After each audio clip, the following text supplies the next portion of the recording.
1 minute warning! To the goofball army out there, hi at the families, tell them to get to the next room, tell them to go to your neighbors, because we got goofball news to go over, and it might get crazy. Typically does, guys. If it's your first episode ever, you got like 30 seconds before we start, so not enough time to go to the bathroom, but go get a drink, because trust me, you're probably going to need it there. In the meantime, the rest, if you haven't already, go ahead and hit that thumbs up, hit that subscribe button, hit that bell. That way you know about future episodes as well, guys.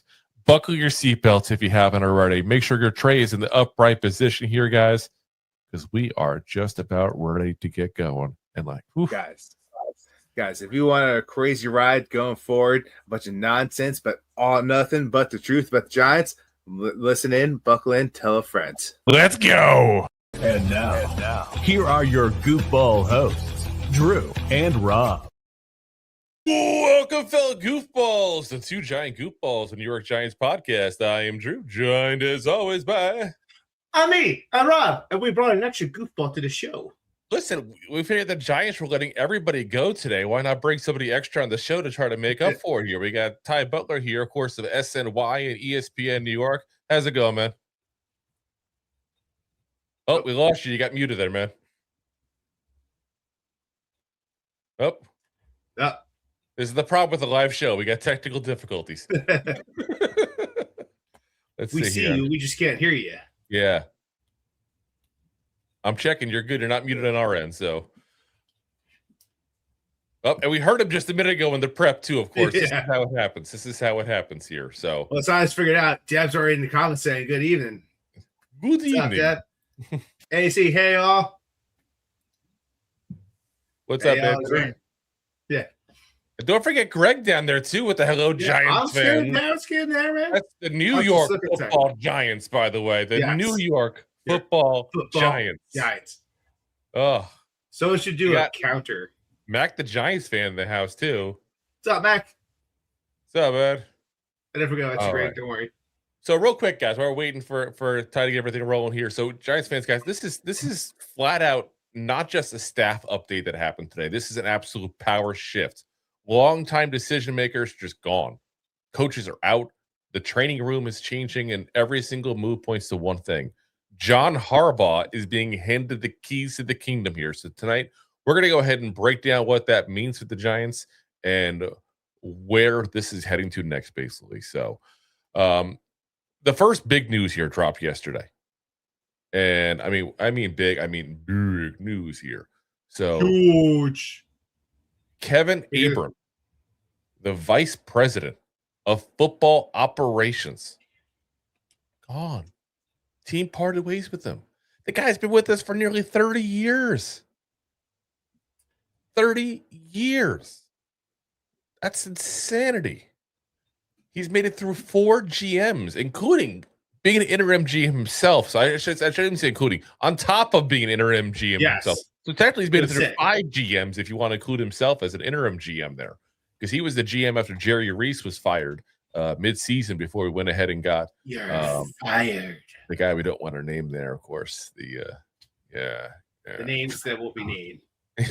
Dave Gettleman. And of course, he was also the assistant GM under Ernie Accorsi, along with Jerry Reese, of course, the aforementioned Jerry Reese. So, guys, listen, we talked about this. Harbaugh was not signing for a reason. He wanted control. He wanted guarantee that he could change things the way he wanted. And he'd be handed flat out the keys. And that's what's happened. And listen, I feel bad for Kevin Abrams. Nice guy. Had the chance to talk to him a few times. Always been very cordial, always been very nice. But listen, change is needed. And sometimes an organization just needs change. And that's not to say it's Abrams who was at fault here. Let me be very clear on that. Behind the scenes, contract negotiation stuff, that's what kind of is his forte. And that's not stuff that, let's be honest, the average fan knows about, the average sports reporter tells about. So I'm not even sitting here blaming him when I say it there. So, but change was needed. We said this. You can't say you want change, then be upset about change. So listen, change is here. And, you know, you would have thought that's going to be the big one. Nope. No. Wait, there's more. That's not the big one. One of my favorite quotes that I've heard, and Jay's not here to back me up, but there was a big guy in jiu-jitsu in the mid 2010s who pretty much starts taking down the Gracies and big championships. If you want something different, you have to be willing to do something that you've never done before. That's what you have to do. We got Ty back here. How's everyone? Nope, he's still muted. For those on the audio, I swear Ty is with us. Yeah, Ty, if you know his Thai language, I will help translate for the crowd.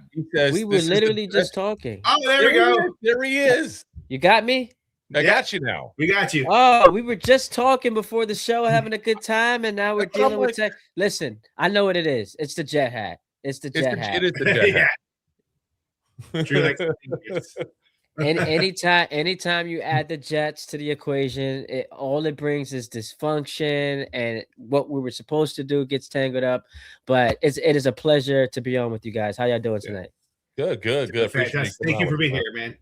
Yeah, absolutely. Listen, the Jets are like a little stepbrother, a little stepsister. Like it's you wish the best for them. Now you guys get to make that joke after 10 years of being an atrocity, of being the laughing stock of the NFL.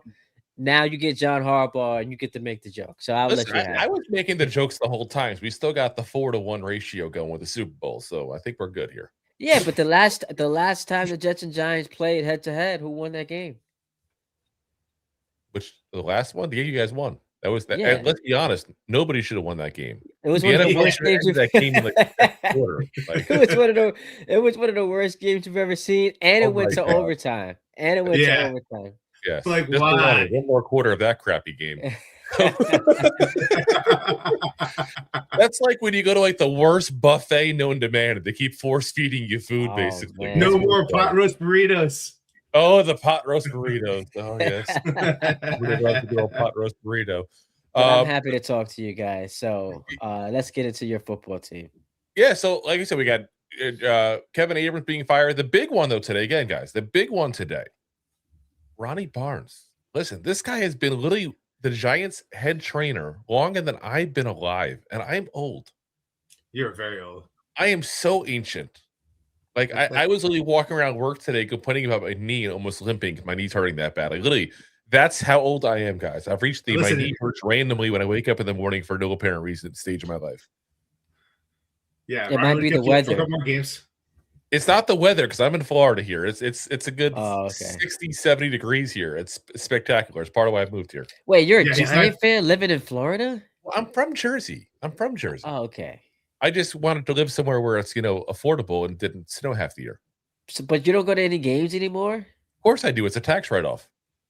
Yeah. Oh, okay. I was about to say, we were at a game. Okay. We're at week 3 preseason. Week 2, right? Yeah, I'm sure you'll be making more trips up here now that your team's giving you something to be excited. Well, actually, we're gonna do, and listen, guys, we talked about this a little bit. We're gonna do a goofball get together at some point with everybody, because this is the year to celebrate the Giants, and we may just pick the Browns game because it should be the easy win. We want to make sure we win. So, but yeah, we'll probably do that. But anyway, Ronnie Barnes. We pop a little reel in real quick here. Yeah. Ronnie Barnes. Again, the guy's been with us. He's been the head trainer since 1980, guys. 1980. Most of y'all listening probably weren't even alive when this guy got the job as the head trainer. And I say head trainer. He's been with us since 1976. So think about it. We're celebrating this year the 250th anniversary of this country. He was there for the bicentennial. Yeah. Like that, that's insane.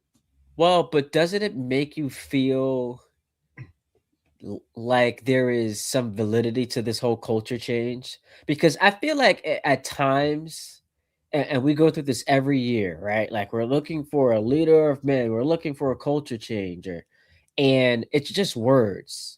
But when you see John Harbaugh, and I know you Giant fans had a lot of anxiety last week because it was like, like when people tell you not to worry, and it's like, wait, I wasn't worried. So why are you telling me not to worry when I wasn't worried to begin with? But this just shows you he was meticulous about every single thing he wanted. And he comes into this organization that, yes, has a storied, rich history. As you mentioned, the 4 Super Bowls, like no one's going to erase that. The Giant brand still means everything to the NFL. But over the last, let's be honest, like since the Super Bowl, it's been a disaster. It's been dysfunctional. And so when he comes in here, and it's not just about X's and O's or what we're doing on game day or what's going to happen in the draft. It's about top to bottom, training room, cafeteria, every single ounce of that Giant facility he wanted to overturn. And I give him credit for it because I hear they're going to have creme brulee at the cafeteria now. That's what I heard. I doubt that. I doubt that. This is the Go Squat Day, creme brulee. But yeah, man, it just makes you feel like there is truth to this whole culture change thing.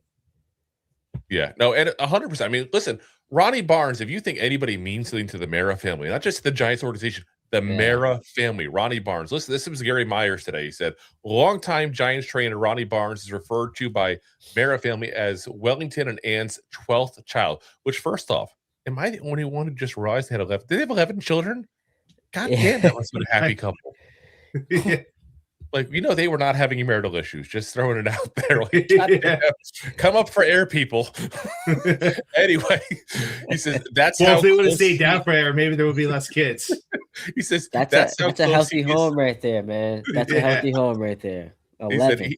He said he was by Wellington's bedside in the final days in 2005. His reassignment says everything about John Harbaugh being given total control. And again, he's out as the head trainer. Just to be clear, he's not gone from the Giants. He is now kind of overseeing the medical department, so to speak. I haven't heard an official title for him basically there.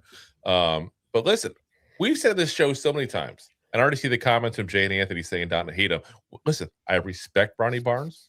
I don't hate Ronnie Barnes.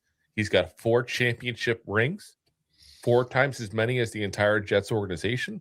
But I'm just saying. But is that where we want to go? That was cold. That was cold. Listen, where's the Jets hat at a Giant show? It's going to take an occasional shot. Well, I had to come in with some flavor, man. I got to be me, right? I'm on your podcast. I got to be me. There you go. See? But no hate. I feel like Ronnie Barnes, he's been in there for so long that when you keep on having issues with injuries, eventually you got to try something different. And this is, again, same as we said with Kevin Abrams a minute ago. This is not to see Ronnie Barnes was the problem. Yeah. But the definition of insanity is doing the same thing year after year and expecting a different result. You can't keep the same people in. But it's also like Harbaugh just deciding like he wants to bring his own guys that he's comfortable with into this organization, right? And so, whether it be firing or you're being reassigned, I have an idea of who I want to bring. You hear Zach Orr might be on the staff. Todd Monken, if he doesn't get a head coaching job, which I can't imagine he will, he'll be the offensive coordinator. So familiarity, continuity, like all the things you want in this accomplished head coach, he's bringing to this franchise. And if I'm a Giant fan, man, so can I ask you this? When's the last time you guys felt this excited about a season? The last time we won a Super Bowl, the season right after. Yeah, Plaxico Burress. No, 2012 we're talking now. Oh, 2012. Yeah. You're right. Yeah, so 2012, yeah. Because we were thinking, who knows? Maybe we'll do it again. 2008 was a great season until, of course, Plaxico shot himself in the foot. Legitimately shot himself. Well, it was a thigh. I know. It just sounded funny if I said. And then 2011, you needed our help to get into the playoffs. Well, in all fairness, I blame the Jets for the fact we had to trade up to get Eli Manning. This is how far back I'll go with the Jets thing, because the Jets lost to the Giants in 2003, which is what caused the Giants to have to trade up to go get Eli Manning to begin with. So there's a lot of Giant Jets things going on with that era. You also put up so you guys haven't been this excited about a season in nearly a decade and a half. Yes. Yeah. Just about, yeah. And we've been to the playoffs twice in that time frame, but you didn't, the free agency year, obviously, with the boat picture year and all that kind of stuff. Like, I don't think anybody really expected a crazy run. It wasn't a great, team necessarily. And because that team, like, it felt unsustainable. Like, they won a lot of those. They were the number 2 scoring defense. They won a lot of games on final possessions. I know you guys remember that year. The offense couldn't really do much. Yeah. And obviously you had Odell, but once the boat trip, and even I don't even think like the boat trip obviously is going to be like, the flashback moment of where things went wrong. They were not beating the Packers regardless. Green Bay. No, but everybody focused on that boat trip, which is a little ridiculous because most teams do take some kind of trip and stuff before they go play a game. Listen, they're people. Right. They have a life outside of work. Like, I don't understand. Like, everybody like if we went on a trip, let's say Rob and I before a show went out to Key West and got drunk, and then 2 days later had a show and it wasn't a good show. People are like, oh, well, they went to Key West. They went on a boat. No. So why is it all of a sudden not okay for the Giants? Well, I think Timberland's on a boat. At the picture, just it was all weird. So here's the thing, because you go way back as a Giant fan. It reeked of an unserious football team. Yeah. And the Giants that you have come to know and love were not unserious. No. So you don't post a picture. That's the thing. You do it. You don't post a picture. That's the absolutely. Yes. That's the issue I have. You do it after the fact. Yes. Like way after. Yeah. And then you had Odell warming up, and I know that's become like the cool thing to do. He's warming up in Green Bay, shirtless. Like, it's just everything about that week was unserious. It's only cool when I don't do it, because trust me, it's not cool if I'm just warming up shirtless. People are like, "Well, what's going on?" Dance. How about this? How about this? The show before week 1, you do the show shirtless. No. We'll lose all our subscribers and fans at that point. There, I already danced one time, and they still talk about it months later. So nothing screams excitement like being clothless. All right, Drew, we're ordering some Ozempic, and then we're going to have G-Man. We're doing the naked pod apparently now. I see the chat. The chat's going for it. They want to see you trust me, they are not going for it. Hey, chat. They'll send us money not for him to dance. Yeah. Do you guys ever want me dancing again? Let me know. Yo, goofball. AC right here. I'll pay for him to put the shirts back on. See, I told you. Man. We know the fan base. They're honest with us. We're honest with us. See, look. I'm sorry. Everyone's saying no. I told you. We know the fans. We know the fans. All right. How about this? If I guaranteed you the Giants make the NFC Championship game, but you have to watch both of these guys shirtless throughout the season, you're signing up for that, right? They probably just turn the screen so you don't have to see it. No, you have to. We have to set it up so that the only way it counts is that you guys turning see like old school. We're like streaking through the gymnasium here. Like, what's going on? They don't know. I don't wear pants on the show, but man, what happens if your camera actually look at this? I've already seen the Giants win 4 Super Bowls. I'm good. Oh my gosh. Let's see. So Mac, the Giants fan, is down though. He's just every day twice on Sunday, which would make sense because that would cover both the play-by-play video and the post-game coverage, of course. Yeah, there we go. But yeah, like I said, it's just it's crazy that the changes now, guys. They also fired a whole bunch of coaches yesterday, and pretty much the entire defensive staff, except one guy, which we'll get to in a minute here. Andre Patterson first off fired, which I think was. I don't want to say it's a complete shocker, but I wouldn't think he was necessarily going in that first round. The way they made it seem like Harbaugh's going to meet with all the coaches for a couple of days, I kind of expected like almost rounds of like, okay, this round, here you go. This round, there you go. And kind of do it bit by bit there. Andre Patterson obviously was credited with the build-up, so to speak, of Sexy Dexy. He didn't exactly have the greatest year this year based on the product that you saw on the field, obviously. Let's be honest. I could run for 1,000 yards against this defense. Yeah. And the funny thing is, coming into the year, we thought the strength of the team was going to be that defensive line. And, we saw Abdul Carter have some immaturity issues, finish the season very, very strong. Here's what's so interesting. And because I know you want to run through some more of the guys who got let go. Doesn't it sort of feel like Joe Shane dodged a bullet here? Like, if we are completely doing a facelift of this organization, yes, and we're firing guys and reassigning dudes who have been here for 4 decades, how is the general manager who has seen this team win 22 games in 4 years, still here. He is Neo from the Matrix. I got to say this. You say he dodged a bullet. You see him at the beginning of the press conference. It looked like he was still staring down the barrel of a bullet. Yeah. So you think that there's a chance he still let go? I don't think it's I don't that know. as much as he's set up. Let's put it this way, okay? Let's say hypothetically the Giants have a bad start to the season, okay? Which, let's be honest, we're Giants fans. We're used to seeing that the last couple of years here. But let's say we're going all this hope and all this hype. We got the new coach. We're going to have, we got a top 5 pick again. We got, some free agents we're trying to bring in. We're going to get all psyched out.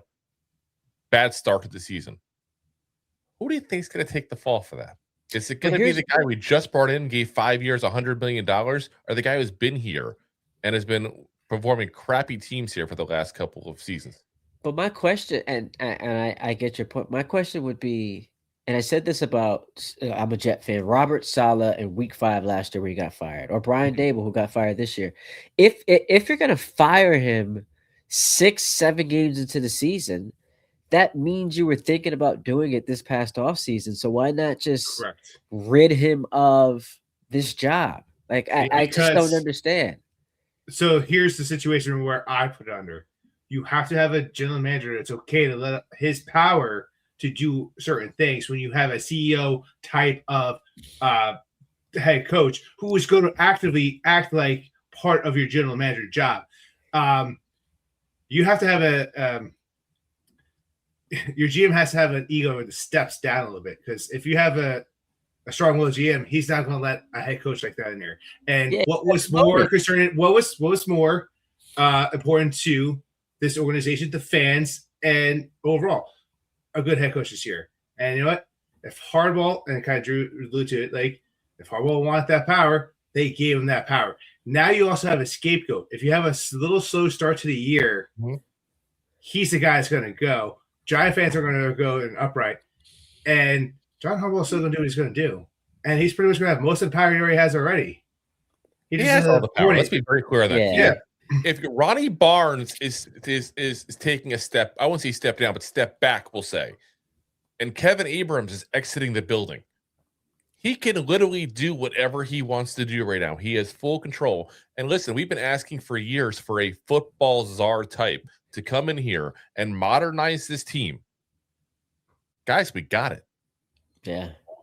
And I got to say, like, of all the names we mentioned, okay, let's maybe bring Tom Coughlin back and let him help kind of turn things around. Not a GM, not a coach, but as a president of football operations kind of role. Or let's, people obviously before he took the North Carolina job, we're talking about Bill Belichick, people like that.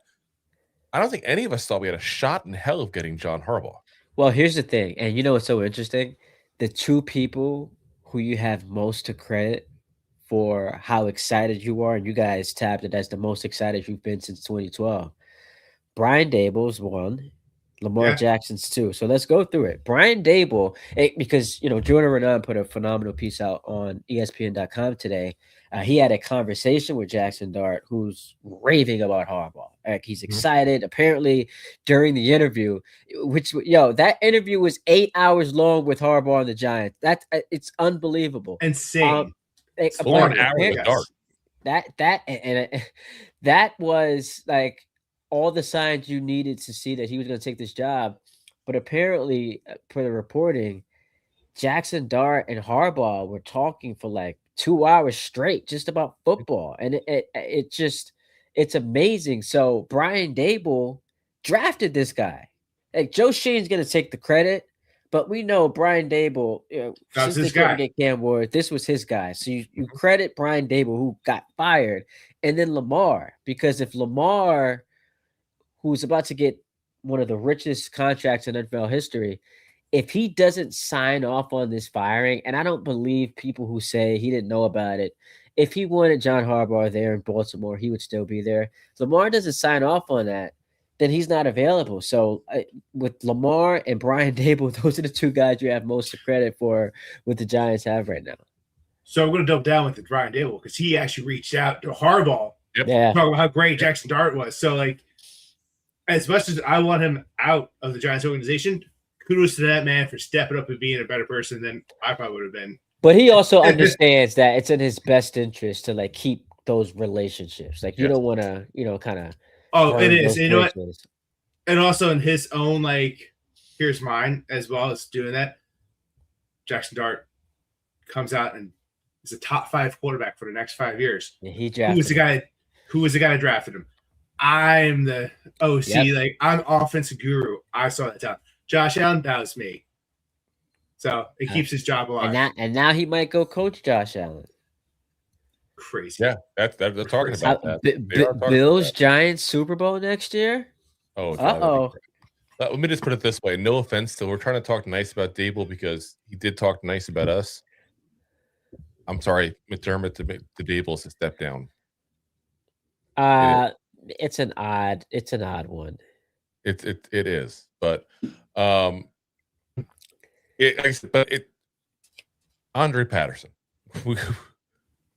Again, best of luck to him wherever he goes. There's certain guys when they leave, I want to give them kind of credit for what they did, and I think he had a good amount of time here. I think he did good stuff here. I think it's just kind of time went to the new guy, new message need to be happening here. Didn't exactly have the greatest talent, that's for sure. At times, besides Dexter Lawrence, and obviously got to go ahead and wish him the best of luck with everything health wise. Those who hadn't heard, he's battling prostate cancer as well. Oh, man.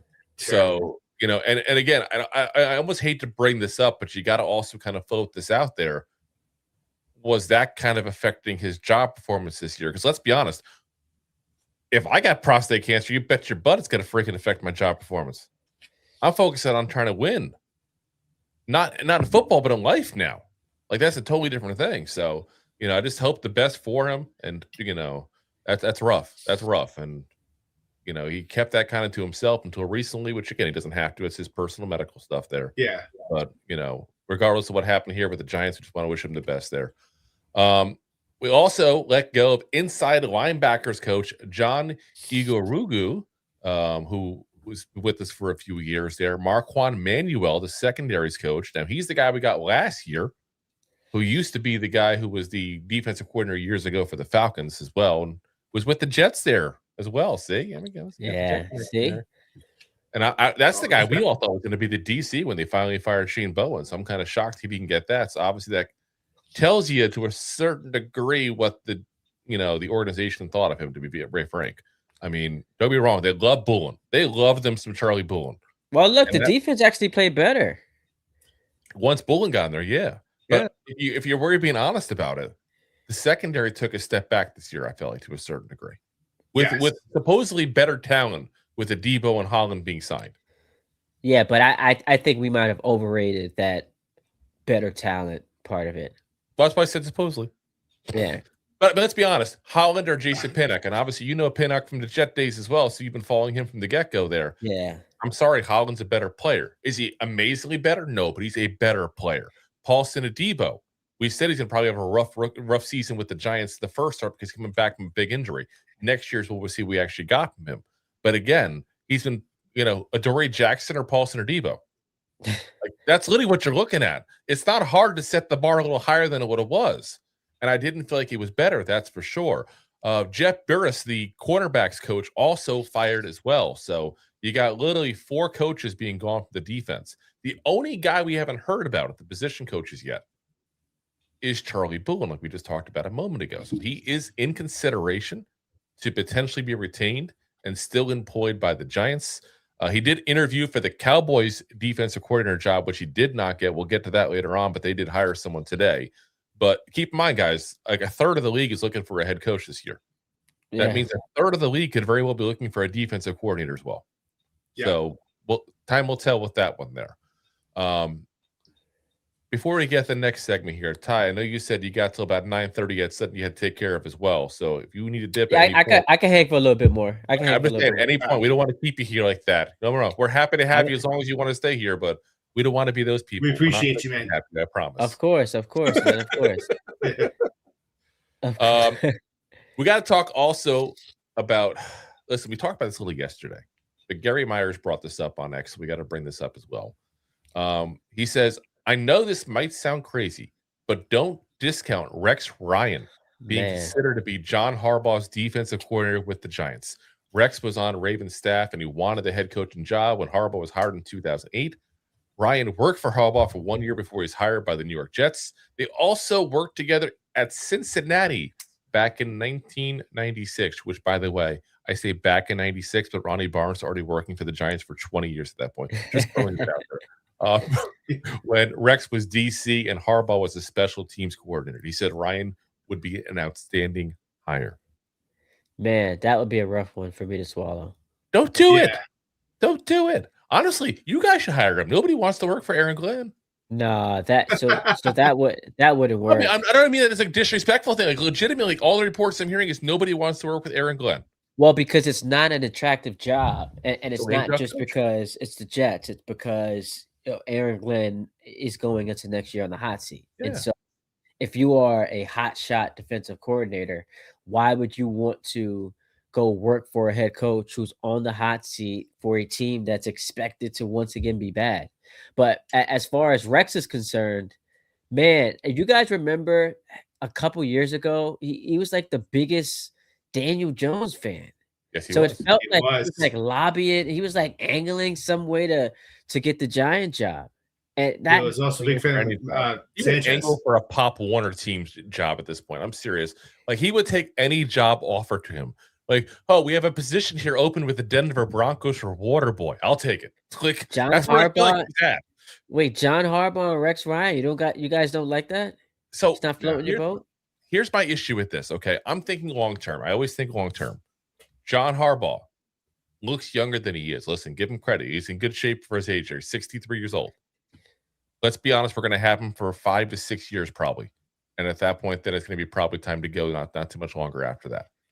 I'd like to have young coordinators that he trusts at that point. One of them can go ahead and take over for him. Rex Ryan doesn't fit that bill. What Rex Ryan does fit is the bill of going to the Jets. And then when Aaron Glenn doesn't do well, they can fire him and they have a guy to step up interim coach, and it makes the fans happy. Just saying. Exactly. Yeah. So Aaron was- Glenn is smart enough to never do that. Oh, I know. Because- but correct me if I'm wrong. 'Cause Yeah. Again, my timeline for Jet stuff is not as much. He did coach Aaron Glenn, did he not? It was towards the end of his career, I want to say. No. Was it just a couple Aaron years Glenn in was between? Aaron Glenn was late 90s with Parcells, but there would be too much of a distraction there. If Rex Ryan's the defensive coordinator and they get off to an 0-4 start, like people are going to be calling for Rex to coach the team. But I want to press you real quick on the whole heir apparent. Don't you think I want to challenge that theory. So John Harbaugh is 63 years old. I want to have him position himself as someone who can have an heir apparent. Don't you just want to win? Yes. Like, I understand, like, trying to juxtapose or trying to simultaneously have, like, big picture and in the moment us trying to win. If you think that he gives you the best chance to win, just hire him. I don't know if I You can worry about his replacement later. I was in the league for 10 years. So- I think he's going to be the best guy. Like, I hear what you're saying there, and I understand. And yes, we should go out there and win. But when you get a guy that changes the culture and the organization, you want him to set up a legacy to continue that going. You go and get yourself a McCarthy to go ahead and win a couple of years and reorganize yourself into a winning team. But that's the same thing. You get Harbaugh to change the culture. McCarthy, wherever he goes, he doesn't change the culture. He gets you the wins. He doesn't get you enough to actually take you to the dance. But they've got the 20 same for Green amount of Bay. Super Bowl. They've got the same amount of Super Bowls. Let's not sit here and pretend like Mike McCarthy and John Harbaugh are like two completely different coaches. They're not. And like I've had this argument with Drew, like he was more on your side of it, but there's a different style and there's a high respect to a Harbaugh than when he comes in there. There's And been maybe that has issues- to do with the organization he's coming from. Because we look at Baltimore's infrastructure differently than we did like with Dallas. What about Green Bay? They had a great infrastructure and they fired him. Yeah, and it fizzled out, just like they fizzled out with Harbaugh, right? Like it's kind of similar. You have a Hall of Fame quarterback who won multiple MVPs, didn't get as far as you thought in the playoffs, and then the organization decided it was best for us to move on for you. They're kind of the same guy. now you're making me do it, Ty. Playoffs? Talk about playoffs? You kidding me? Playoffs? I didn't know we could win a game. I But love the fact that we're talking playoffs though on a Giants show. Just saying, just loving it. Yo, 8.5 wins over under. How about That's that? over under. We haven't won that much in 2 years. Well, Yeah. 3 years. Well, it's 3 years. Let's not. Whoa. We're not the Yeah. Jets. Come on. 3 years. Six wins, 3 wins, 4 years. 4 wins. So Yeah. three That's straight the over. years. No, I'm Yeah. saying combined. Oh, though. combined. We haven't won that Oh, much the last 2 combined. years combined. We Yeah. haven't won 8.5. That's how bad it's been there. So 8.5. Oh man, you are a fringe playoff. I'm taking the team. over. I'm going for it. I'm going for it. That's for sure. Playoffs is where we should be. If you can't listen, if you're going to make all these systematic changes and you're not in the playoff race next year, that's an issue. Yeah. You're setting the bar, and John Harbaugh did it to himself. And I don't mean that negatively. Like, I actually like that he put that pressure on himself. But he said, "This is a playoff team. Our goal How is about to get." okay? So how about 9-8? And you just Listen, missed. I hate to say it, even 8 and I- 9, and we're I was in the gonna say- playoff hunt, and I'm going to say it's a great improvement.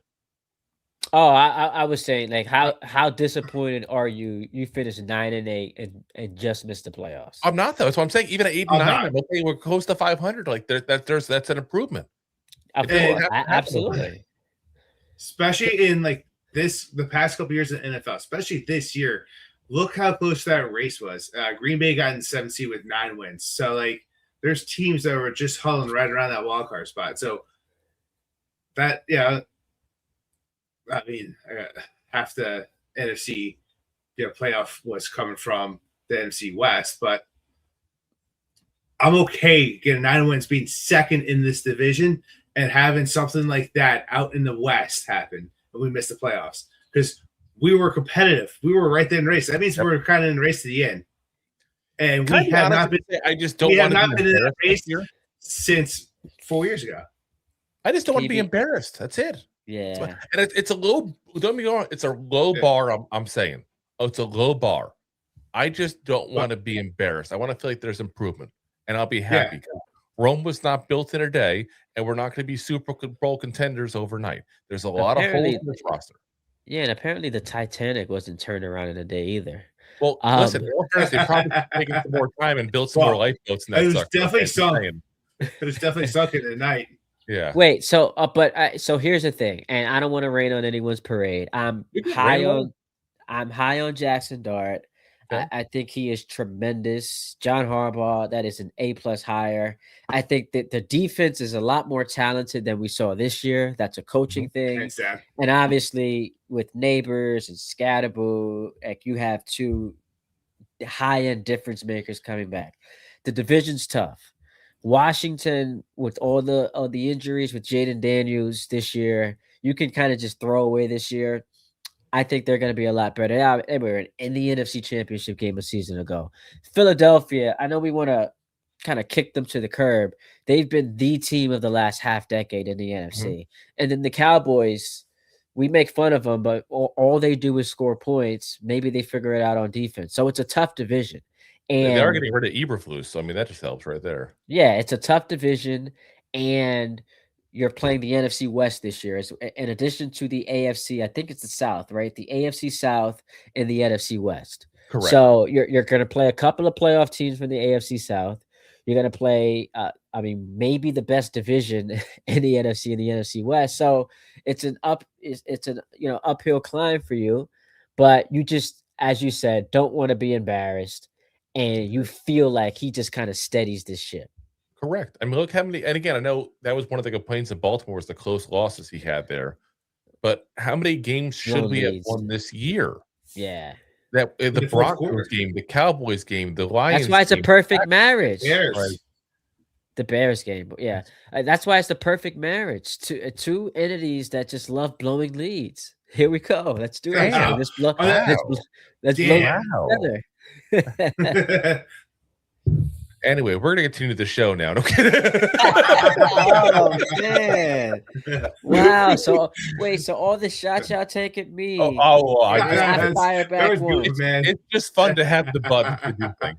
That's crazy. Yo, Yeah. chat. Come on, tell them that. We're ain't gonna be good hosts here because Sean asked a question for Ty as well about the Jets. asking your thoughts on the whole quarterback situation currently going forward. So There is nothing more same old Jets than having a one quarterback draft and having the second pick in the draft. Francisco Mendoza is the guy. So now the Jets with Dante Moore going back, the Mel Kiper's mock draft has them taking Ty Simpson at 16. And I could not be I want to clean this up. I'm not enthused at all. I was going to say something that I don't know is appropriate. you're good. We're a goofball. Say whatever you want here at all. We're from Jersey. It's okay. Flaccid. You said way worse. Just because like Kyle Shanahan today was asked about like Mac Jones, like is he on the trade block? And he said probably not. And there are a bunch of Jet fans disappointed. And I'm thinking to myself, we've gotten to the point where like we're starving for Mac Jones, Malik Willis, like that's the guy. Kyler Murray, who just this year told you sometimes I struggle throwing the football because I can't see over my offensive line. So when you look at these cast of characters who could be potentially available, I don't love any of the options. Nope. And I mentioned a couple minutes ago, you have a regime that's on the hot seat, so they've got to swing. Like they have to do something. And that reeks of desperation. And so I'm not excited about it. Listen. You know what name I heard for you guys today, and I couldn't believe this one? I'm like, damn. Like, that's a fall right there.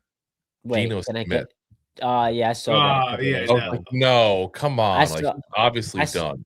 You're I better saw off that. putting a young kid in there just hoping somehow he just hits some magic there at that point and go with that. It's Justin Fields all over again. It's You know, like and I literally gotta say, the same thing. I'm curious your thoughts as a Jet fan. Do you feel like that kid going back to school was like, I don't want to be a Jet? No. Because that's how a lot of people took that as. I'm just curious your thoughts. As, because you got more sources than we do there, so you know some of that stuff.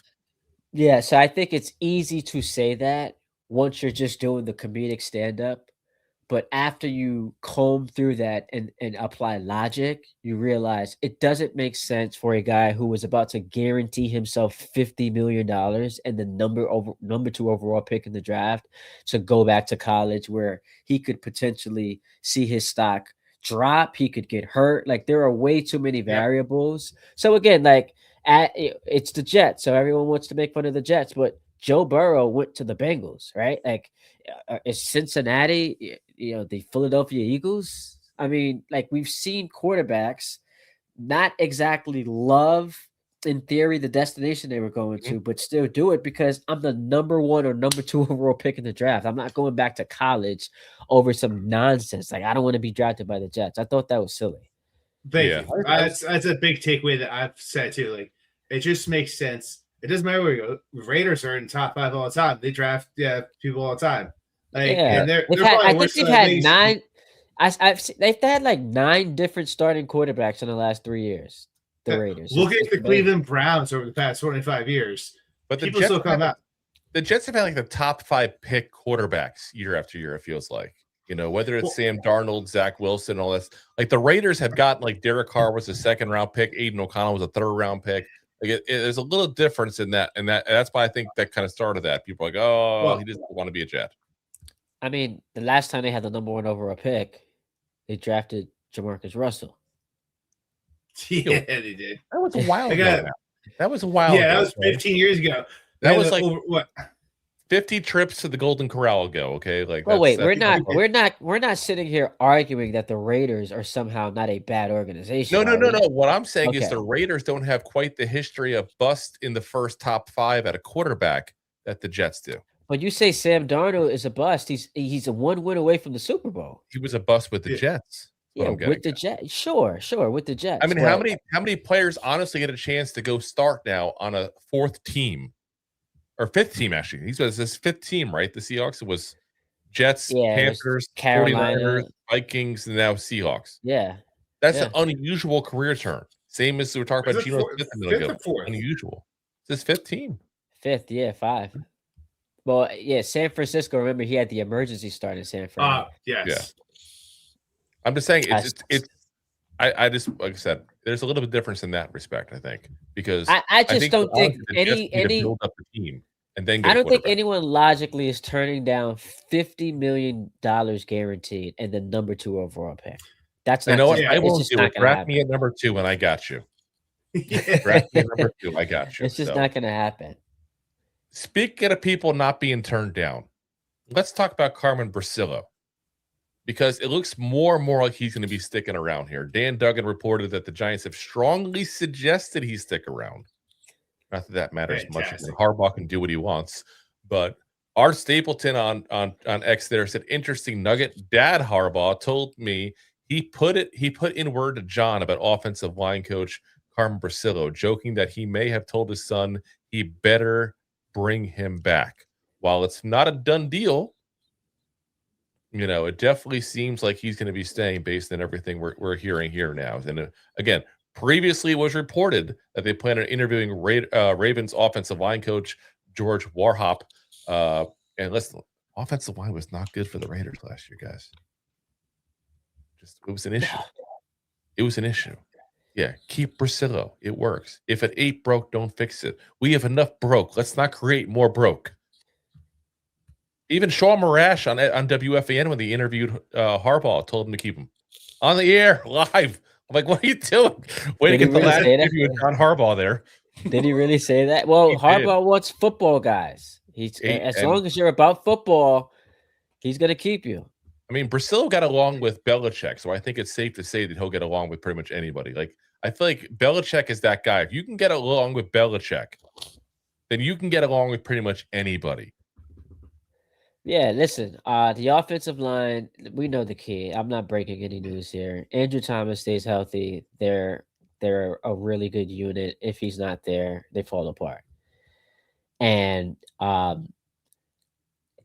so with Jackson Dart having the continuity and him having a full off season to learn how to play smart, yeah, I think if you're a Giant fan, you sign up for that. Yep. Keeping your offensive line coach. 100%. And building it up as best you can in the meantime while you got a cheap quarterback that likes to run and hit into people. And still let him run, by the way. Let him run. Yeah. Don't stop him from being him, but he just has to be smarter. That's And by the way, Yes. who better to coach him on that than John Harbaugh, who had Lamar Jackson early on in his career suffer injury after injury after injury. Yeah. Or this year. Well, that's a little different. That was a hamstring. I mean, his thing came from a hamstring. It was a little different from like when he ran head first, like he's like that was a weird like, one in the Kansas City game. Like it kind of got lost because they were getting blown out. Yeah, his hamstring. It was the hamstring he hurt in Kansas City. He missed 6 weeks, and he had a back and a knee and an ankle. He has 2 knees. Then he was sick. Yeah. Breaking news, guys. Breaking news. 2 ankles. I blame him. That's why I lost fantasy football. That's why you lost fantasy football. I'm going to blame my backup with CJ Stroud, who came up in the second half of the year. Did not help me any of that. That's now, Ryan Dunleavy did say it's unclear what the future holds for the offensive staff, though Carmen Brasillo is considered the leading candidate to be the offensive line coach after receiving a ringing endorsement from John's father, Jack. So again, if you know anything about the Harbaugh family, they hold their father in extremely high esteem, as they should. He was a good football mind himself back when he was a coach. So, it's an interesting dynamic there. The Harbaugh family works as a cohesive unit. It's a little different than even what you see other football families do. Almost like the Mannings of coaches. We talked about, here today, obviously, if those who haven't heard, Jesse Minter is now the head coach of the Ravens. Jesse Minter was of course, Jim Harbaugh's defensive coordinator, both in the Chargers and in Michigan. He was his right-hand man the last 2 stops. It's just it's an interesting family dynamic overall, the whole Harbaugh family thing. Mike McDonald, how does that play into things? What do you mean how does it play into things? Sorry. Because I saw Mike McDaniel, he was a defensive coordinator he was with the Ravens. Yes. So these guys, because I was just gonna say, like, you're obviously picking from the right coaching tree, but did they overlap at all or no? Who overlapped? Sorry. Minter and McDonald. No, because Minter was over in LA with Jim, and Gotcha. McDonald was over in Baltimore with John. With John, yeah.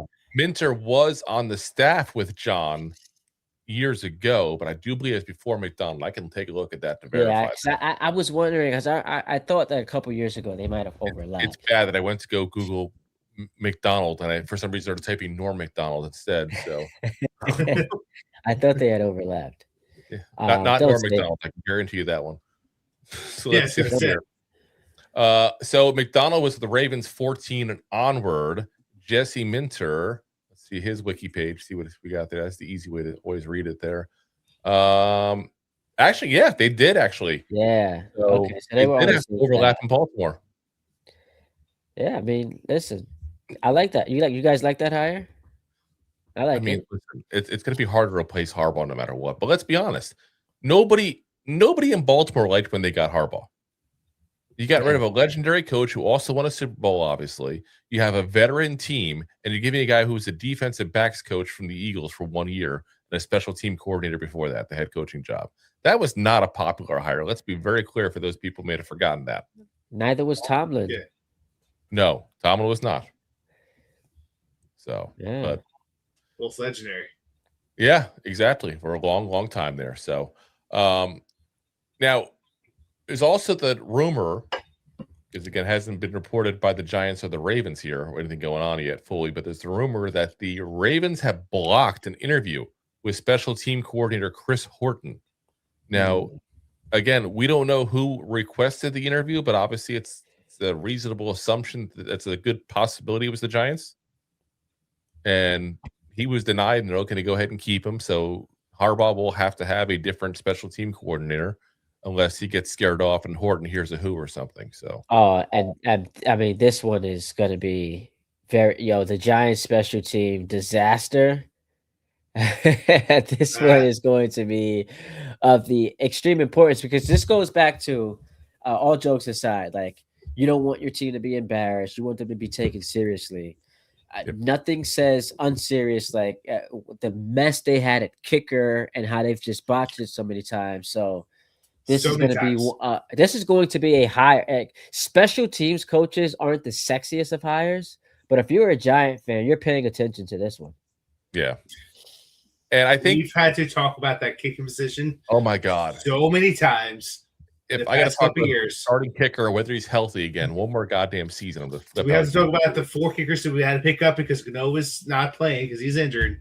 Yeah. But I do think that Sauls is going to get a shot in training camp. They're going to cut Gano. They'll bring somebody else in. And listen, special teams is very important because of the issue we've had. But as Jay just brought up, that's what's Harbaugh's thing. He was a special team coordinator for years. We mentioned earlier, going back to 96 with Cincinnati when he was coaching with Rex Ryan. Like, he is a special teams guy specifically.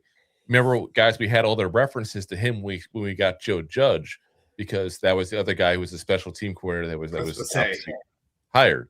Obviously, Joe Judge is like the Temu version of John Harbaugh that you want to return because it wasn't quite what it looked like on the website. But I'm just saying. It started well with his press conference. It always starts well.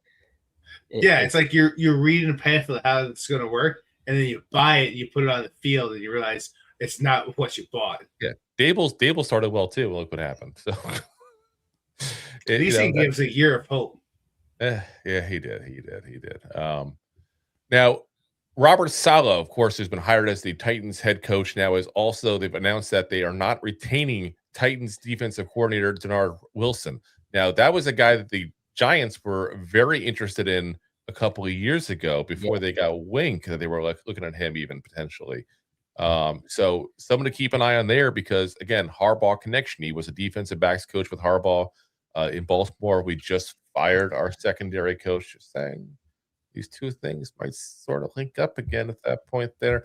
Not to mention, again, he's a guy who was a defensive coordinator. He's got that ability. Maybe they bring him in for interview for that as well. We'll see. I still think, and again, we'll see if I'm right in this. I still think it's going to be Anthony Weaver or Jim Leonard for defensive coordinator. I think one of those. I like both of them hires, by the way. Either one I'm happy with, honestly. Either one I'm happy Yeah. with, but that's who I think the leading candidates are. The Giants did also request to interview Ravens assistant head coach and running back coach Willie Taggart. Of course, college football fans remember him because he had like 5 stops, including USF in the backyard here from where I'm at here and over in the Clearwater area. He was also, again, we talk about the Harbaugh connection. He was Jim Leonard's running back coach over at Stanford as well. That Harbaugh tree just intertwined so much, like some kind of weird like tree in a swamp or something. Like, I don't know, it's just branches falling. Listen, that's what everywhere. when you've been around as long as he has. No, but it's funny because you don't see that with like, I feel like other people that are that intertwined like that. It's just, I guess it's because they're brothers, but you know, you don't see it. It's not like you see like Sean McVay and Matt LaFleur doing that kind of stuff. You know what I mean? Like, obviously, also the age difference, but you know what I mean? It's just it's a little different. I like it. I actually respect it. Couple rumors that the Giants are interested in a couple of current, because they haven't technically released from their contract yet, but the Ravens. Chuck Pagano, of course, we'll remember him as being the former Colts head coach. He's now a senior defensive assistant and secondary coach with the Ravens.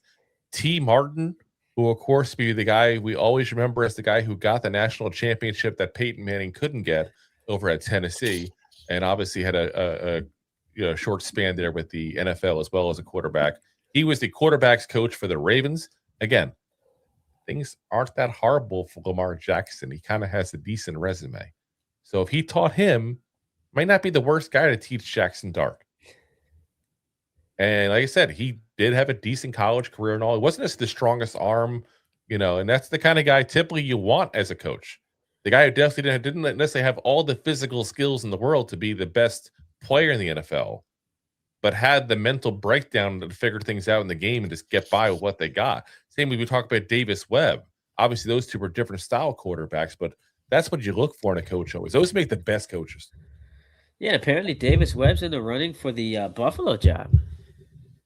I still think that he might get a look, too, for the offensive coordinator job for the Eagles, and that'll kill me personally because I'm a big Davis Webb fan. So what would burn more, Brian Daboll there or Davis Webb? Well, it doesn't sound like Dable's going to the Eagles, but okay, you know what? What would have hurt more? I was trying to stay positive on Daboll, but you got me here, Ty. Let me pull it up here because Pat Leonard put this up today, and I've been saying this for years. I'm going to give you, because I want to get the whole entire thing he went through. Okay, I'm going to go through just points per game. Brian Daboll as offense. I saw that. 2009, he was ranked 29th.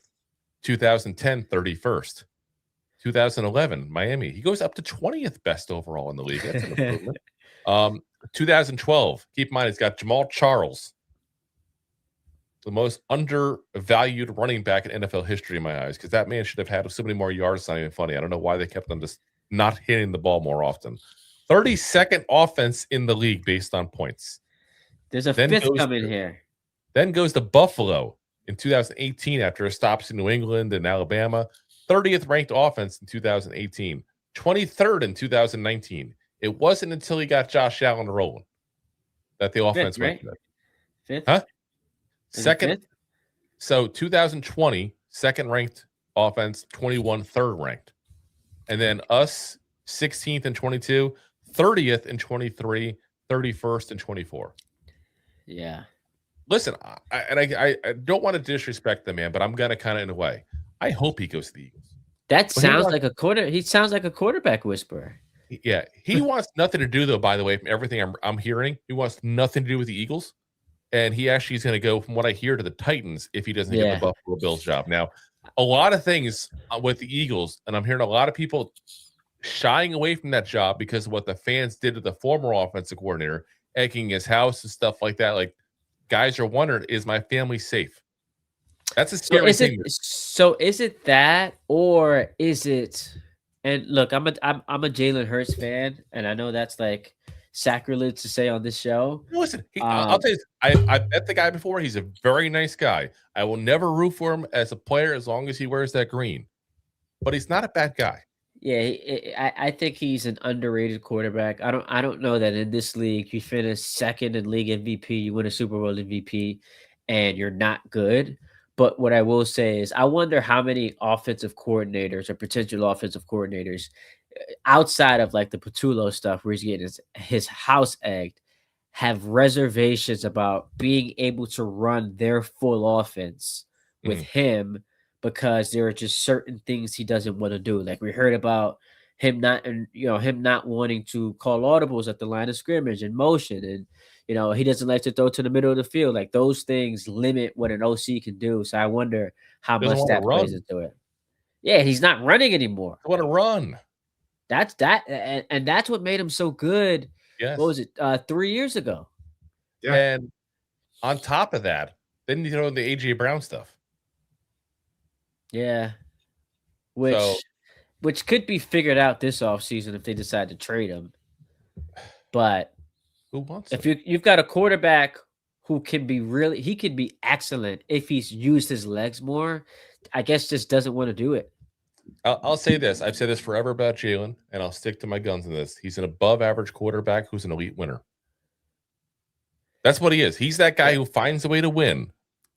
Even in the playoffs, he takes his game to another level in the playoffs. I've said before, he's like a much better version. I only use this analogy because here's a good player who wasn't necessarily a great quarterback, but he found a way to win.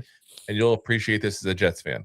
He's a much better version of like a Chad Pennington. Like he's not the guy that you go, oh my God, this is the best quarterback ever. He has the greatest arm ever. He throws the ball everywhere, but he finds a way to win. Yeah, I mean, better cast around him. That feels a little disrespectful. That cast definitely doesn't hurt. They also, by the way, should have won that game against the Niners and would have beaten Chicago. So they'd be playing this weekend. And I know that's a lot of if and but they should have beaten the Niners. And that Bears team that we saw last week, they would have beaten them. But to you guys is delight. They're not. You don't think the way the Bears played against the Rams, the Eagles would have beaten them? That Rams team just had his number. Had Caleb's number. Had the team's number. Yeah. It's just different. Chris Shula, point blank, is going to get a head coaching job because of that. Yeah, but the Bears have looked like that a lot this year, and then turn it on in the fourth quarter. Yeah, and you say they turned around? No, I said they turned it on. They've looked like that. Around. Every now and then I win a game. They look like that all year and then turn it up. What did I sign up for? Yeah. Well, the Bears they were pretty much what the Giants were a few years back when they actually went to the playoffs. They were winning fourth quarter games. They're playing from behind. That's not sustainable in the NFL. The Rams defense we can win a game. expect that. And listen, the Bears still played hero ball at the end, but the Rams, I mean, they outplayed them. And to say the Eagles could do that, I don't know. The Eagles and the Rams played week 2, week 3. They just barely won in the fourth quarter with a stretch by a field goal. Yeah, they came back. This. Before I get out of here, I want to have some fun with you guys. Can I hijack? Oh, are you saying you had no fun with it all yet? Is that what you're saying? No. I just think that this 2 exercises that can ignite your fan base. Listen, in all fairness, the whole reason nobody wants us shirtless in this game is because we don't exercise. Just fair warning. Yeah. It's been a while. That was just showing off. All right. So can I give you my head coach power rankings in the NFC East? Go for it. Sirianni, Harbaugh, that's 1 and 2. Number 3, I will go with Dan Quinn, and then I'll take Shoddy number 4. So Sirianni, Harbaugh, Quinn, Shoddy. So you're saying you got Sirianni above Harbaugh? Yes. Okay. Listen, they both got a ring. They both have been winning coaches. I can't argue with it too much, but I will flip it because I do think the 18 years in one place is such a massive thing in the modern NFL that I'm going to give it. I'm going to give it to Harbaugh. And I'm not even be the homer pick in this. We try to be legit in this stuff here. The big thing for me is 18 years in one place. Yeah. Yes. Sirianni, he wins another ring hypothetically. He stays with the Eagles long enough to have that kind of longevity. Then I can give you that conversation much more. But I do take it there. I'll take Dan Quinn number 3 because the history, what he did with the Falcons, going to the Super Bowl and unfortunately blowing for the Falcons fans the biggest lead in the Super Bowl history. And I got to say, Schottenheimer, I can't even say nice things about other coaches here, but Schottenheimer, I got to say, I thought did better last year than I expected. Yes. He Considering how his tenure started, where a week before the season, Mike is gone and all the silliness with Jerry the entirety of the offseason. Yeah, you got to give him credit. He definitely overachieves in my estimation. Yeah. But I'll it's say definitely a close. Sorry. I was going to say one thing at Sirianni. Once I see a turnover on the roster and him survive that, that's when I'll say, okay, let's have that conversation with him. Yo, but here's the thing about Sirianni that I don't think he gets credit for. People forget. What? People forget that the year before he got to Philly, they were a 4-win team. Yes. They have since responded with 5 straight playoff appearances, 2 trips to the Super Bowl, 1 Super Bowl appearance, and yes, meltdowns, right? Like the year they ended their season losing 5 of 6 games. That's a 10-1 into a meltdown. And then this year, kind of a meltdown, right? They had no business losing to the Niners. But I just think that when you look at the success he's had and how they've dominated the conference, everyone wants to give all the credit in the world to Howie Roseman. And yes, he's an excellent GM, but you still need a coach. You still need a head coach.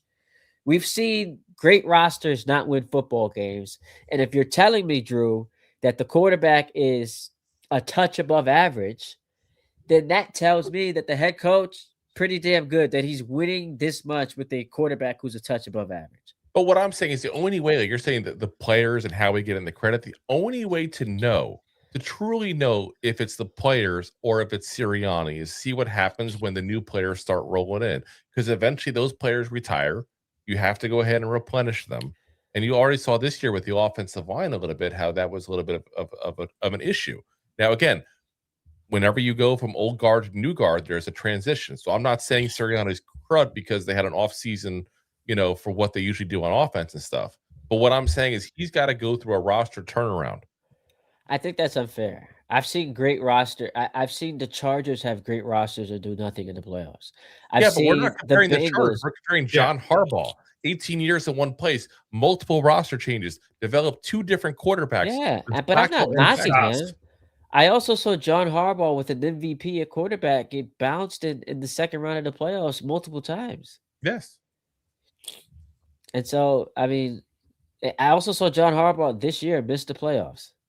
Well, in all fairness. We already talked about that MVP player who missed how many games? You stated it yourself, 6 games. Oh, look at that. Rob's getting salty. And so I just wanted to put it out there. Hey, you have to give Harbaugh credit because they started off 1-5 this year. Won a couple games, win a little 500, and then won out pretty much the rest of the year and just missed the playoffs. With how they missed the playoffs? How they missed the playoffs? Because they had essentially a playoff game in Week 18. Yes. And what happened? They missed the kick. They missed the kick. But I'm sorry, if their old kicker had stopped go visiting massage parlors, maybe that wouldn't have happened. Okay. Yeah. Oh, I was saying there's a lot of key injuries through the whole year. That defense you are absolutely not healthy. Right. Yes, they thought they lost their best pass rusher. You're absolutely right.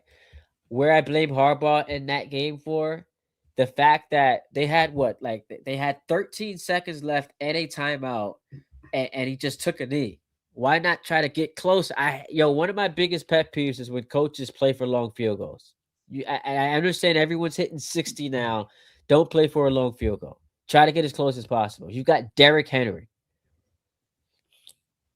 I agree. You should just take that. But turnovers were a key in that game, and that was trying to play it safe, knowing that your kicker should have been able to make that. That's what that was. And the reason why it wasn't too bad, but the reason why I keep Harbaugh just slight over Sirianni, it's just because the tenure, what he's been able to do. And yes, you said that Sirianni, since he came there, because just been winning games. They had 4 wins the year before he got there. Guess what? They had 9 wins the year before that. They had 9 wins the year before that. 13 wins the year before that. So they were still a successful team, which just put a down year, which got their head coach fired. So I hear what you're saying. Super Bowl, I believe, not too long before that, even. Yeah. Well, Doug Peterson, and 20, what was that? 2017. 2017. 2017. No, My point is just like when the dude keeps winning, at some point we got to give him credit. So Mac, the Giants fan, I 100%. see chimes in here in the chat. You also saw John Harbaugh winning Super Bowl with Joe Flacco against a good 49ers team. I'll add to that. It wasn't just winning a Super Bowl against a good 49ers team. You look at the run, they beat Andrew Luck, Peyton, and Brady during that playoff run. Like, that's a hell of a run, man. Yeah. And like I said, I'm trying, like we try to give honest feedback on players, coaches, regardless of who they play for. And that's my honest thing, is that if you put Sirianni in most divisions, he's the greatest head coach in that division easily, like hands down, because he's got the ring, because of what he's done with the Eagles. But when you're talking about him going against the guy who's been almost 2 decades with one team and has the ring and went through multiple player changes and roster changes and still found a way to win, that's where my only issue. It's a splitting hair situation. You know what I'm saying? Like, and look, we'll get to see it up. It's easy. It's Sirianni, but because we'll get to see it up close and personal. We will get to see it up close and personal when these two guys go at it for maybe the next at least 3 to 5 years. Here, I'm practicing now. There we go, practicing. All hail the New York Giants.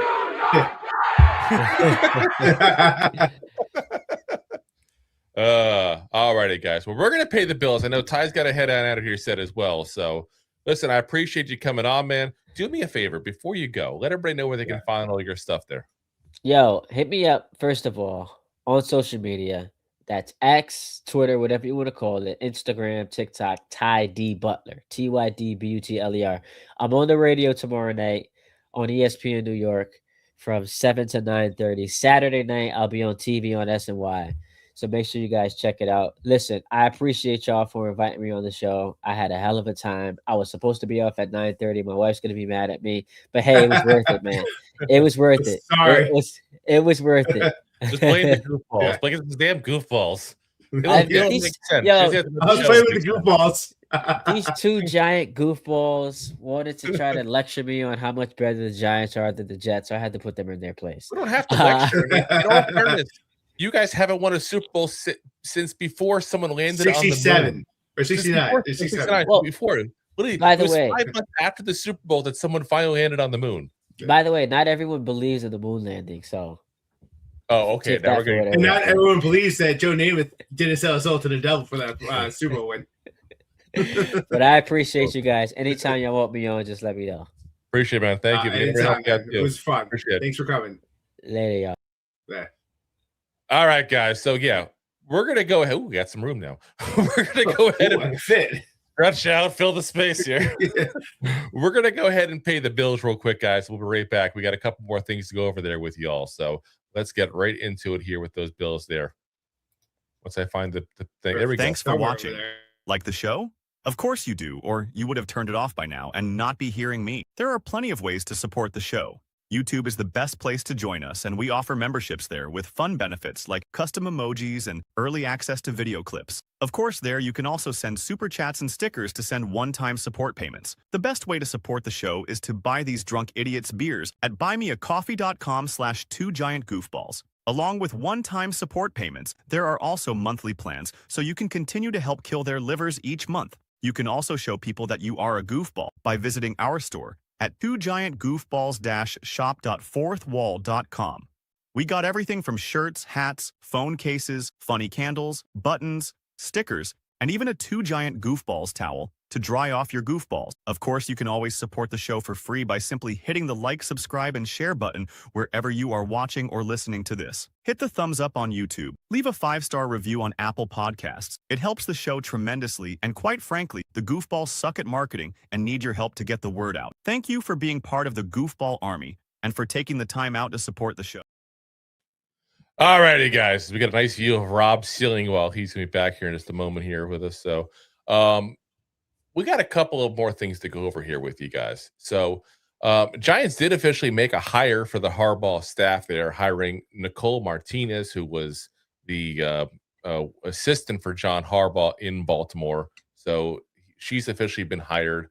We also got one more coach there are linked to as well. Giants have also been linked to Megan Rosberg, who's been assistant also to John Harbaugh, while also being a defensive assistant to the team overall. She is the daughter of former special teams coordinator Jerry Rosburg, who spent a lot of years with the Ravens organization there. Giants also signed a player to a futures contract as well. So we got a camp body here. We got Marvin Leal, who, listen, big guy, defensive lineman, 6'4", 290 pounds. He's 25 years old, so still young. Just turns 26 there over in July, so he'll be 26 before the season starts.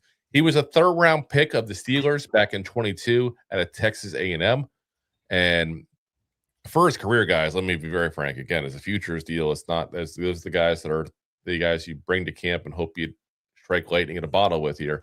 32 games, 6 starts, 35 tackles, 1 sack, 3 tackles for loss, 3 QB hits, and 4 passes deflected. So, again, hasn't had a ton in his career necessarily. He did play in a quarter of the defensive snaps his first 2 years in the league there with the Steelers, and after that, he played just 71 snaps the last 2 seasons. So, interesting thing to keep in mind, though. Who did the Steelers play twice a year? The Ravens. Yeah. I just wonder, did John Harbaugh like this guy, and that's why he brought him along? I don't know. It's purely a question. Let me be very clear on that. I don't have any inside knowledge in that. But when you get a guy that all of a sudden signed, the very first signing since he got Harbaugh, and he played the division, it just makes you wonder if he saw something. Players see things. We talked about it with Darren Waller. Darren Waller become Raider because the Raiders coaching staff really saw him working out pregame and plucked him from the practice squad for the Ravens. Yeah. So things like that do happen occasionally. Not that I expect him to be the next Darren Waller of the defensive line. This is not a JPP of tight ends kind of scenario. I'm just saying sometimes these moves do work out. We mentioned earlier that the Cowboys went ahead and signed a new defensive coordinator. They got Christian Parker, who was the Eagles passing game coordinator and defensive backs coach. He's followed Vic Fangio since the days of Denver. So, I mean, he's been, pretty much have one of the best tutelages kind of guys to have in the league there for defense. So, listen, you got an Eagle going to be a Cowboy. So, obviously, we're going to, wish him the best. Yay! It's like, can't root for you, dude. Sorry. Also, as you mentioned earlier, Dable is not, from everything we're hearing here, not interested in the Eagles OC job. Expect him to either take the Bills head coaching job if offered or become the Titans OC with Robert Saleh, which would be interesting. Robert Saleh and Brian Dable are the 2 New York football head coaches there, and they're going to both be together potentially in Tennessee. Better weather. Yeah, better country music. I can see Dable now in a cowboy hat. I can see it. Definitely. But he doesn't want to get that. He doesn't want sunburn on that bald head of his. Yeah, exactly. All right, guys. Well, that's gonna call it a night for us here. Again, we're gonna be back with you guys here on Monday. Sounds weird to say that, doesn't it? Monday. Like it feels like it's been so long between shows now. Special shout out again. Thank you also to Ty Butler here again. SNY, ESPN New York. Yeah, we're definitely glad to have him on. And he just started a YouTube channel of his own here not too long ago too. So that's actually where I came across his stuff there. Again, not living in New York area. So again, give him a little follow and thank you for him being on the show by giving him a follow on all the different social media platforms there. Good talk with him. I love like trash talking with like other, fans of other teams as well, because we can do it with respect. We can have a little fun with it. And and that's exactly what happened. That's the way it should be. So again, appreciate him for coming on.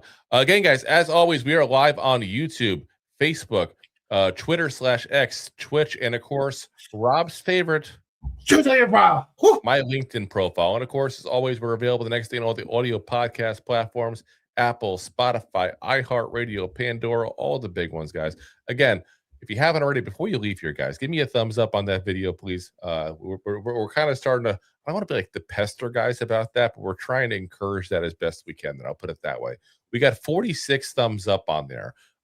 Listen, everybody knows we're doing the outro, so the watching now is definitely going downwards. We're still at 88. If you haven't hit that It's YouTube specifically, so 88 people. If you haven't already, hit that thumbs up, please, on the way out there. Hit that like, hit that subscribe, share the friend. Ring that bell. Yes, because again, without you guys helping us out, we suck in marketing. We need you guys. So again, appreciate you guys as always. Appreciate your support. We will see you guys there on Monday. Well, who knows what we're talking about? Listen, even if they have a conversation about Ronnie Barnes being taken out of the head trainer position and Kevin Abrams going away, like, who knows what'll happen by Monday? Hey guys, if you're in the tri-state area, have a great weekend. Be safe. We're supposed to have snow again, like 2 feet, depending on where you guys are at. Stock up, get your milk sandwiches ready, and make sure you look at it stored, because it looks like Monday might be a state of emergency snow day. It's funny because you see the bread and milk. I was just thinking to myself when I saw you guys were getting snow, I'm like, you know what we should do? We should try to get Vic on there. The comedian does the bread and milk thing. Yeah. He's a big Giants fan. He does actually post-game Giant videos and stuff. He's a big Giants fan. Oh, we should get him. Maybe I'll have to reach out to him. I reached out to those people a while ago, and they wanted our numbers, and that was years ago. We had no numbers. Now we got numbers. Thanks, guys. Yeah, we can try to do that. All right, guys. We'll see you guys again Monday. Again, be safe out there with the snow. I'll be the obnoxious guy putting pictures of palm trees up on my Facebook page this weekend. We'll see you guys on Monday. And as always, Giant fans, go G-Man! Go G-Man! Thanks for listening to Two Giant Goofballs, a New York Giants podcast. We appreciate your support. Thanks so much.